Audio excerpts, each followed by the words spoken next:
शिरोळ तालुक्यातील तमदलगे इथं स्वच्छतेचा बोजवारा उडालाय। घंटागाडी गावात फिरत नसल्यानं कचरा साचून दुर्गंधी पसरली आहे। त्याकडे ग्रामपंचायतीने लक्ष द्यावं, अन्यथा तीव्र आंदोलन करण्याचा इशारा राष्ट्र विकास सेनेचे तालुका अध्यक्ष विवेक कांबळे यांनी दिलाय। तमदलगे गावात स्वच्छतेचा मोठा प्रश्न निर्माण झालाय। 14व्या वित्त आयोगातून मिळालेली कचरा उचलण्याची घंटागाडी गेल्या 3 वर्षांपासून गावात फिरलेली नाही। त्यामुळे स्वच्छतेचा प्रश्न गंभीर बनलाय। परिणामी ग्रामस्थांना कचरा थेट ग्रामपंचायत कार्यालयासमोर तसंच सांगली कोल्हापूर बायपास रस्त्यावर टाकावा लागतोय। परिणामी परिसरात दुर्गंधी आणि अस्वच्छतेचं साम्राज्य पसरलंय।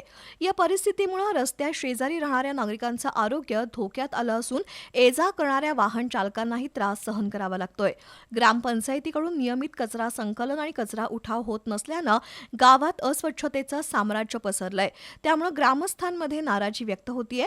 ग्रामपंचायतीनं तात्काळ घंटागाडी सुरू करून नियमित स्वच्छता मोहीम हाती घ्यावी, अन्यथा आंदोलनाचा इशारा राष्ट्र विकास सेनेचे तालुका अध्यक्ष विवेक कांबळे यांनी दिलाय।